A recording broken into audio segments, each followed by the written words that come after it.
busy day, obviously, and got really heated up there in the last couple of hours, and I don't think I put the phone down once in the last 2 hours.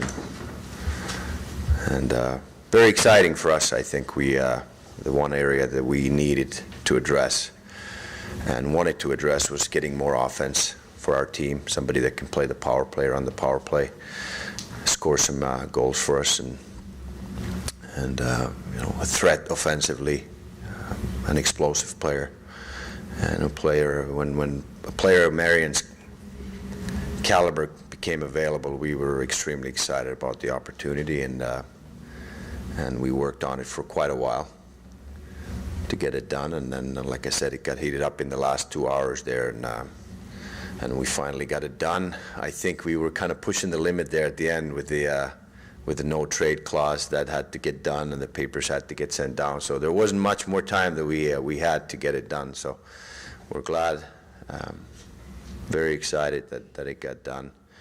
We in the process before it got done, we talked to Marian. I talked to him. JD talked to him, and I think Vinny Prospel talked to him. That was the one guy that he reached out to.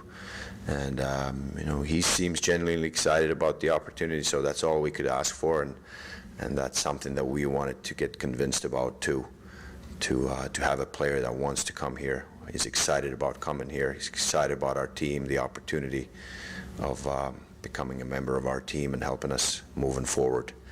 And we're looking at this as a long-term solution for us, not a rental. We said we weren't going to get into any rentals, and we didn't. He's under contract for next year as well, and we want to see this relationship continue beyond that, and that's what we told Marian as well. So exciting day. I think we added something with Blake Como too, with that we needed to add after giving up those players. Dorsett, obviously the physical player that we lost in this deal. Blake Como hits hard, plays physical game, but can also score some goals. He's a guy that's going to fill in an important role for us. With Steve Mason, I think it's just a good new opportunity for him. We got Michael Layton coming in for that role, and we got a third-round pick. So we feel pretty good about today, and we're excited. So I'd like to take some questions. Jarmo, how critical was it for you to retain all 3 first-round picks? Was that an objective going forward? Well, we had said all along that we would entertain giving up one of those, which would be the latest one, and right now that would be LA's. The whole time we said that we wouldn't give up any of those first-round picks unless it was lottery protected. So if any of the teams or LA's first-round picks, or if it was New York first-round pick, if it got into the deal, it had to be lottery protected in case LA or Rangers missed the playoffs and ended up winning the lottery and ended up with a first overall pick. We weren't going to take that chance. And we're happy to keep them. They're important for us, and they're valuable for us. And I think the value is only going to go up when we get towards the draft, and we get closer to the draft. They're going to be even more valuable than they are now. So there might be something in the draft we can add to our team that is going to help us next year right away or moving forward. Again, we're looking for a long-term solution, somebody that can play with our team for a while if we're going to give up one of our first-round picks. But I've said it all along, it could be 3 first-round picks that we make at the draft. It could be 2 and 1 player, or a combination of things, and we're going to explore all our options before we make those decisions. Jarmo, when did you know that Gaborik was available, and when did this deal come together today? How did the no trade process work after that? I think it was about an hour to go when we knew that this was going to get done, or they had the no trade papers signed, and they were getting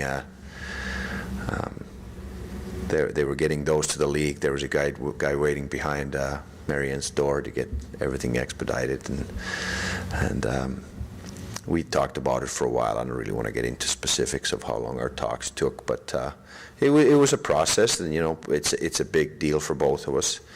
I think it's a good deal for both of us. We had to give up a lot to get a good player, so you don't do those things with a, within a couple of minutes. You want to make sure you think long and hard.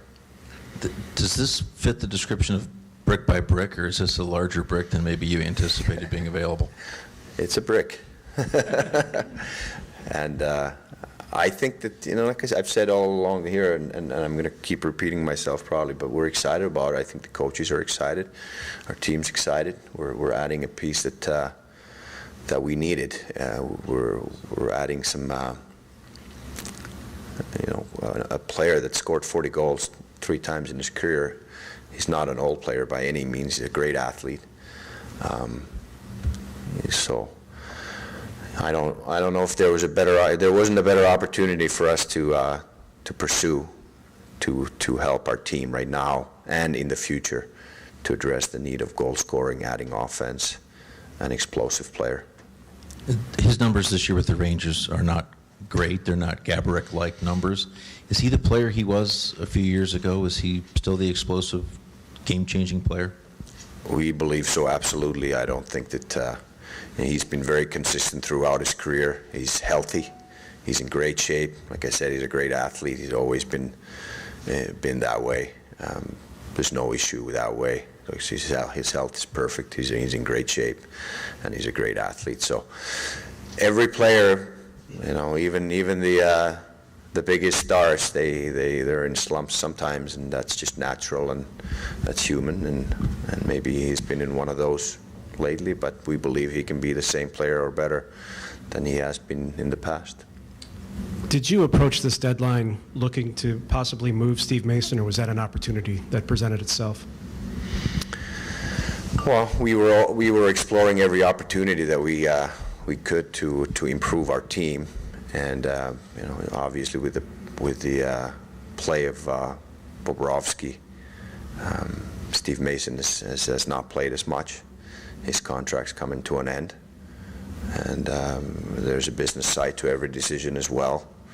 So we were thinking about it, and there were a few teams that were interested. And I thought that this was a deal that we had to take to just protect our interest into the future, rather than just letting a player walk at the end of his contract. Jarmo, any concerns about the chemistry in the room, whether the short term or the long term? I know Derek Dorsett was a pretty important part of that group, or do you not, given the lack of success in the past, do you not worry about that so much? I think you always have to be concerned about the chemistry in the room. That's one of the important things in team sports. We talked about that with the coaching staff, and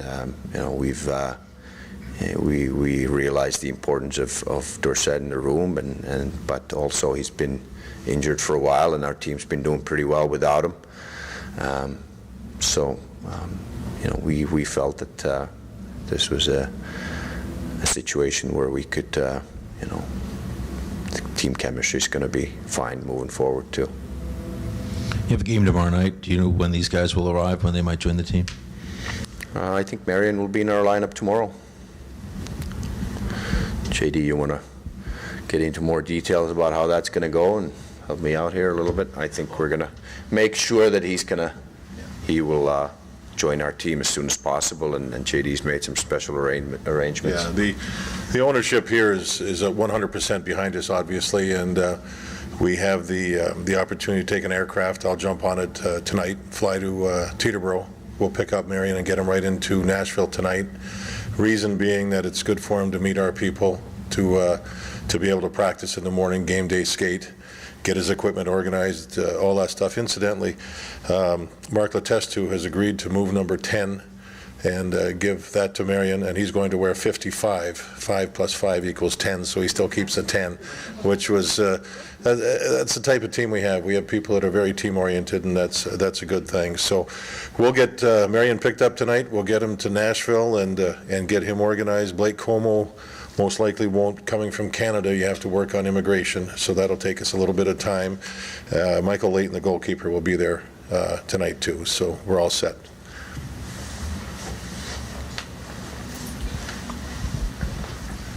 Anyone else? Good questions? Sorry to squash it.